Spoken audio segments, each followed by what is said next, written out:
है वो हिंदू राष्ट्र की बात करने वक्त वालों पर कार्रवाई होनी चाहिए, 23 दिनों का मुकदमा चलाया जाना चाहिए। वरना हमें अंदेशा इस बात का है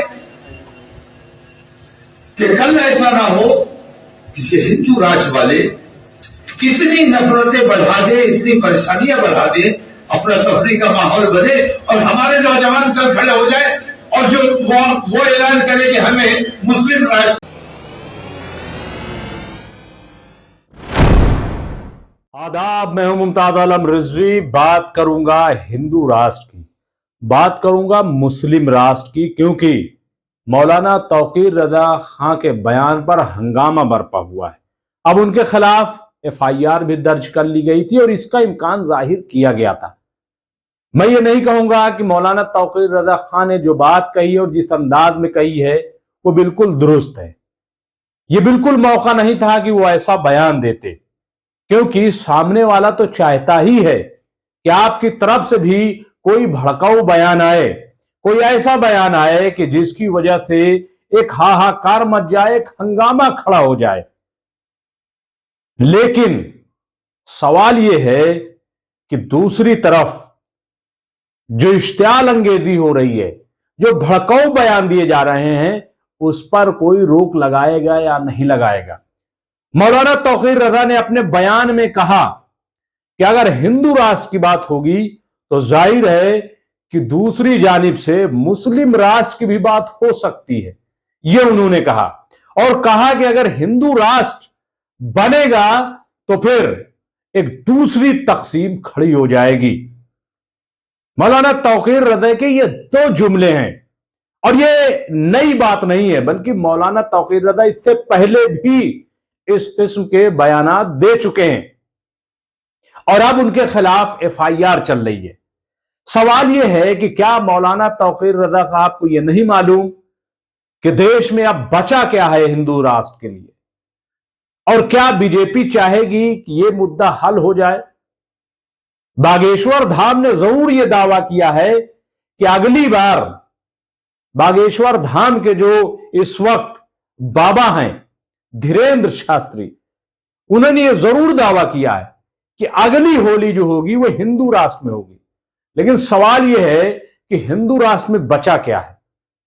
क्या आपने कभी गौर किया कि हिंदुस्तान में कौन सी ऐसी चीज है जिससे आप यह कह सकते हैं कि हिंदू राष्ट्र नहीं है, यह कोई और राष्ट्र है?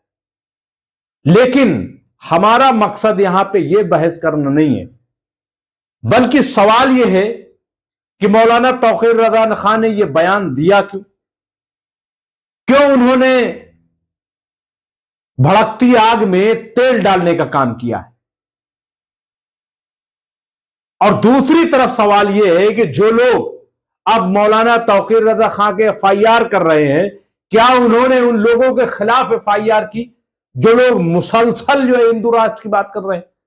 जब देश में संविधान सेकुलर है, जब देश का संविधान सेकुलर है, जो हमारे प्रधानमंत्री हैं नरेंद्र मोदी जी, जो हमारे मुख्यमंत्री हैं योगी आदित्यनाथ जी, और तमाम जो मुख्यमंत्री हैं, जो हमारे सांसद हैं, जो हमारे विधायक हैं, इन्होंने जो हलफ लिया है, इन्होंने जो शपथ ली है, वो सेकुलर संविधान के तहत ली है।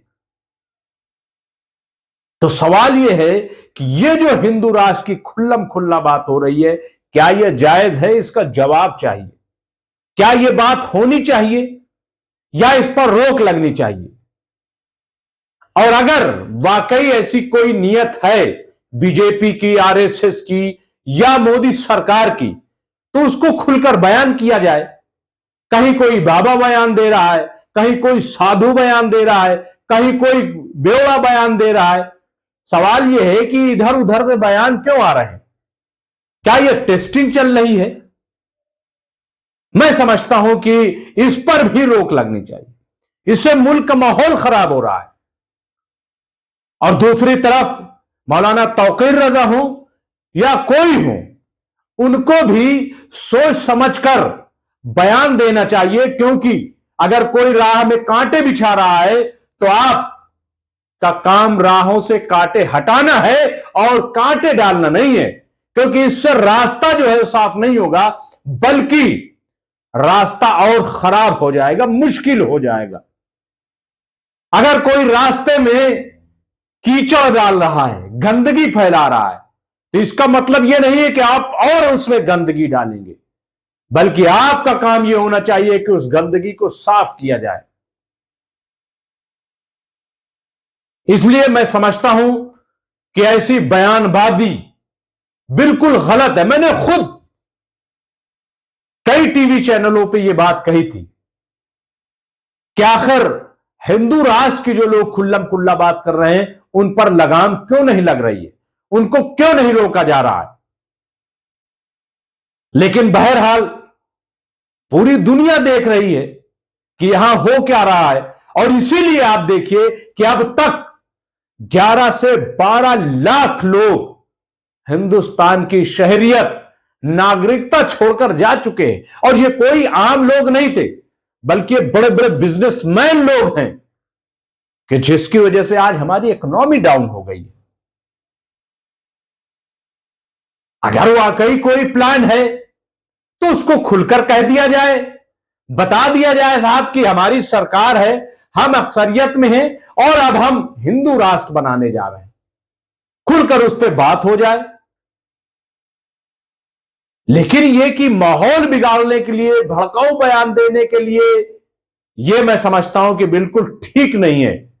और इसमें उलमाए कराम या कोई मुस्लिम लीडर अगर इस किस्म की बयानबाजी करता है तो मैं समझता हूं कि यह ठीक नहीं है। असदुद्दीन ओवैसी जो एमआईएम के चीफ हैं, वो जरूर बयानबाजी करते हैं, लेकिन मैंने आज तक नहीं सुना कि उनकी जानिब से कोई ऐसा बयान आया है कि हिंदुस्तान तकसीम हो जाएगा।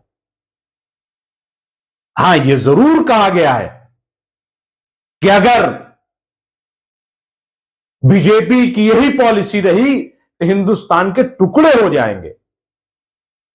और माफ कीजिएगा, लाइन भले ही न खींची गई हो सरकारी तौर पर, लेकिन जो माहौल पैदा किया गया है पूरे मुल्क का, उसमें कहीं ना कहीं दिलों में जरूर लकीर पैदा हो गई।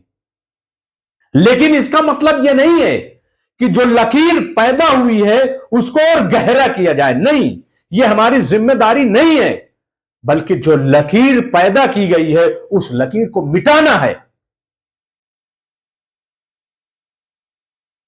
और माफ कीजिएगा, अब तक जो तकसीम हुई है, चाहे वो पाकिस्तान की शक्ल में हुई हो और बाद में चाहे बांग्लादेश की शक्ल में हुई हो, इससे कोई हिंदुस्तान का भला नहीं हुआ। और इसीलिए अखंड भारत की बात होती है। अखंड भारत होना चाहिए। हम तो चाहते हैं कि पाकिस्तान भी हिंदुस्तान में आए, बांग्लादेश भी हिंदुस्तान में आए, और सब मिलकर के दुनिया की बड़ी इकोनॉमी बने।